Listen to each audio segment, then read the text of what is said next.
and was trying to study different dimensions. He's been in a few different ones. He got his power through pain, through pleasure. He wanted a dimension with a lot of pain, with a lot of pleasure, with a lot of ways for his power to grow and for him to manipulate things and control things beyond the skies. As he kept on searching and searching and searching, eventually he would find the Hazbin universe. As he landed there, he would smirk. As he felt it, he felt the pain around him. He felt the suffering around him. He would walk the streets of hell. Normally, hell would be fire and poison and destruction. And you might think that would cause him more power because it's part of pain, but he also gets power from pleasure. And there's a lot of pleasure here. A lot of sin, a lot of lust. People turn into that to escape. As Pinhead enjoyed it, as he would smile, as he would grab one of the needles in his skull and push it in deeper, feeling the pain as he laughed. As then he walked around, as he wanted to learn as much as possible. As Pinhead would read newspapers and watch TV for a few days just to learn about the news of hell before he enacted a grand plan. As this was going on though, one day as he was on the street, someone would walk up to him. As this someone was two imps. The imps would both hold out knives, wanted to rob Pinhead, because Pinhead just wandered the streets and didn't really do much. So they thought he was some poor beggar, which he kind of was. I mean, he didn't beg, but he didn't have any money, not yet. Of course, Pinhead didn't have any need for that. He just wanted pleasure and pain. As then Pinhead would say, pleasure and pain. That's what I feed off of. I think it's time I finally take action. As one of the imps says, that's great, now give me your money. As he would hold a knife up to Pinhead's face, he would simply laugh. As he would make a chain appear on his hand and begin to grab him by the neck and begin to toss him around, pulling his body, restricting it. As the other imp would charge, Pinhead would simply dodge and throw the imp to the ground, destroying it. As then he would throw the chain inside the imp's mouth and begin to shoot more and more of it in, making it grow and grow and grow until the imp blew up. As then Pinhead would laugh and walk off, as it was time for him to find some pleasure. So he would go to the most, popular place for pleasure. And that was Valentino's. As he went in there and began to observe everyone around him, observe everything around him and all the people. As he would talk with Valentino, he would then pull out some money, which he got from constructing it. As he said, listen, I want to hire one of these people to torture. Do any of them mind physical pain? I will use them traditionally also. As Valentino would say, wow, that's an odd request. But hey, I hit them too sometimes. So, you know what? To each their own. I think you and I will get along well. As then he sold off one of the girls for a while, as Pinhead would take her. And every once in a while he would visit Valentino. And as he slowly built up a good word with him, one day him and Pinhead would start to talk. As Pinhead would talk to Valentino, Valentino would say, you become a great customer to me, Pinhead. Your tastes are a bit off, but hey, I don't judge. Matter of fact, I think you could become a great member of our team. Pinhead would then smile and say, yes, I agree, but I've been observing all your schedules, and Vox won't be here until 5 hours, so we have plenty of time. Valentino would say, Vox was coming for a surprise visit. How would you know that? Only I knew. As then, Valentino looked to the ground. As then he would pull out his weapons. I don't know what you are. I thought you just wanted to have fun with me. It turns out I was wrong. As Pinhead would appear behind Valentino and say, oh, I want to have fun with you. I want to torture you. I want to make you scream, and then I want to take your place and make the people under me scream and indulge in the type of pleasure you have. You see, my power comes from it. And with your line of work, I would become much more powerful. It's nothing personal. Of course, I'll still have to torture you. As Valentino pulled out his weapons, he would try to blast Pinhead, but it did nothing. As Pinhead would then phase through it and grab Valentino and shove him to the ground as he began to choke him, and then he grabbed a pin and shoved it into him as he began to slowly torture him for a few hours until he died.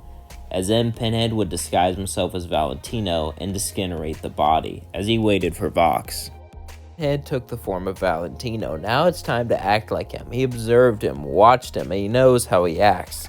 As soon as Vox walked in, Valentino would hug him. Or Pinhead, I should say, as Pinhead and Vox would have a very special time together.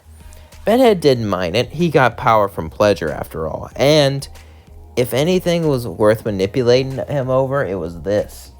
As Pinhead would have fun with Valentino, but Angel noticed something weird. Pinhead didn't really want to mess with Angel too much, even though Angel made him a lot of money, because he didn't want Lucifer or Charlie getting involved, as he thought maybe those were the only two who could be a threat to him. So he just made Angel work and left him alone. Angel was happy about this, but he was confused why. As day by day, work by work, Angel came. As one day, Valentino would walk up to Angel. As Angel shook, as he knew it, he was preparing something disgusting. But then Pinhead would say, "You know, Angel, you could help me." By the way, I'm calling Pinhead Valentino sometimes because, well, he's disguised as him. As Angel would look up and say, "Help you? With what, Daddy? Don't call me Daddy." As then he would reveal his true form, the Pinhead form. As Angel would say, "What the hell? You have all those spikes on your head? Wait, who are you? Where's Valentino?" As then he would show him the footage of him killing him. "You're technically free, Angel. You can do whatever you want, but I still want your help with one little tiny thing. When the time is right. Do you understand?" Angel would say, What do you mean?" "Well, I could do it myself, but I miss having some agents, so I want you to work for me. Not officially, but just help me out a bit. If you like it, you can come back." As then Pinhead would say, "Why would I ever help you?" As then Pinhead would say, "Because I can help you too. I can give you money. I can give you whatever you want. And since you're staying in that little hotel, I can make sure they won't come after you. With Valentino dead, everyone's gonna want to own you now. Everyone's gonna want you under them. Think about it, you're a star. You need protection. All you have to do is do one little thing for me." Angel would look at him and shake and say, "What is this little thing?" He'll give him an angelic dagger and say, "When the time is right, strike. Understand?" Angel would nod as then he would walk away. As then, Pinhead would continue his fake gig as Valentino. As time would pass, he would start to spy on everything around him, learning more and more. But Pinhead was getting tired of Vox, tired of pretending to like him. The pleasure was fun sometimes, but he was annoying. And Valentino didn't have the best reputation. I mean, he was rich and powerful, but sometimes, well, some other overlords saw him as a goofball, even though they'd never say that to his face. And he was tired of the disrespect. He was tired of pretending to be Valentino. As Pinhead got more and more annoyed, he would sit down with the rest of the Vees. And he would say, "I've got enough money and power from all of you. I no longer need you anymore." As then Vox would say, "Are you joking? You know I..." Suddenly, a chain would appear around his hand, as he would chain Velvet and Vox and start to choke them, as they would start to scream out. As Vox would shoot Pinhead with electricity, it would do nothing. As he showed his true form, he would laugh. Say, "I don't know what the hell you are." She would break the chains and begin to charge at him. "But it's over. I'm not going to let you torture us." As Vox would begin to shoot electricity straight into Pinhead, as he pretended to let it hurt him, pretending to die.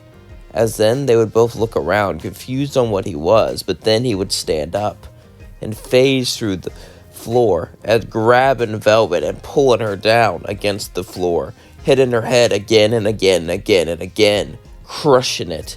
As Vox would then begin to shake, he would shoot electricity at him, only for Pinhead to appear inside of him and begin to tear him apart from the inside, destroying his inner organs. As Vox would fall down, Pinhead would say, "I guess that works. Now that you're gone, I don't need you anymore. I just need my little agent for a very special project." As then we cut to Angel, as he was staring at the dagger that Pinhead gave him. He had no idea when to use it or how to use it. So he would simply wait. As Pinhead wanted to be closer to the hotel to keep an eye on things, he would hunt for someone. Alastor would be enjoying his dinner with Rosie as Pinhead would walk in and say, "Al, my good friend, can we meet outside?" As Alastor was confused, but he knew he wanted to meet him alone, he decided to go. He didn't sense much power from him. Of course, Pinhead was hiding his magic power. As they walked out, Alastor would say, "So what is this about?" "I'm here to kill you and take your place." Alastor would laugh and say, "You're quite forward. Too bad you're an idiot." As then he would grow big and try to stomp on him, but he would phase through it. As Pinhead would appear behind him and say, "Alastor, Alastor, Alastor. Let's see if you truly smile forever."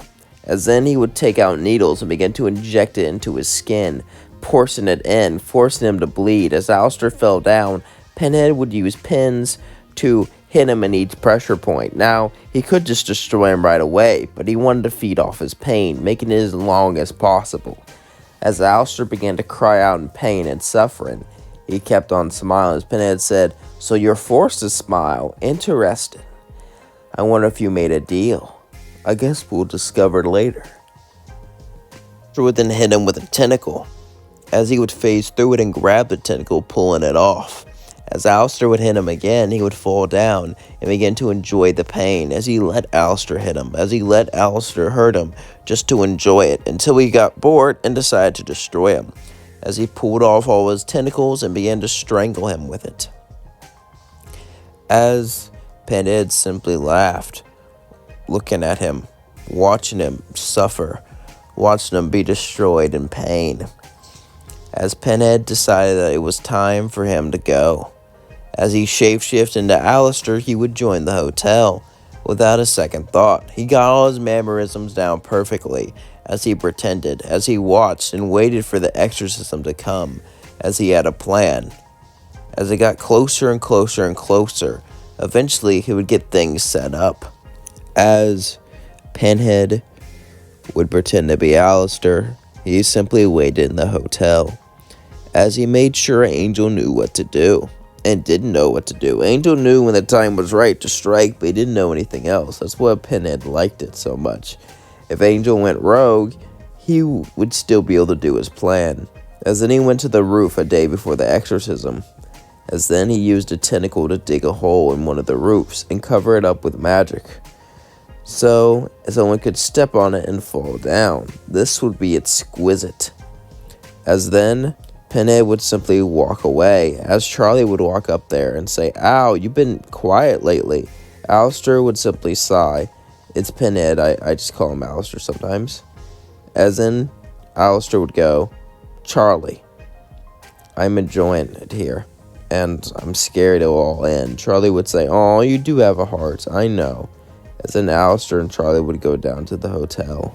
As the day came, Adam and his forces came down. They came down to destroy everything. As buildings burnt, everything shaked in their might, except for Pinhead. He stayed on the roof and waited for Adam to come down. As Alastor and Adam would fight, not much would happen. Not much would change, because he didn't want to show his true power yet, until he phased into Adam and pulled off his wings. As Adam would scream in pain, he would kick him to the hole. As Angel was there, Adam would fall to the floor and Angel would stab him, getting the credit. As he wanted Angel to get the credit for killing him so it didn't look suspicious. As then Pinhead smirked, thinking that he could stay here forever, when suddenly he heard footsteps. It was Lucifer. "Alright, you had enough fun here." And it would turn around and say, "I don't know what you mean." Lucifer would say, "You're from another dimension. You freaks come here sometimes, and I have to send them back." As Pinhead got ready to fight, "Do you honestly think you can deal with me? I am blood. I am pain. I am Pinhead."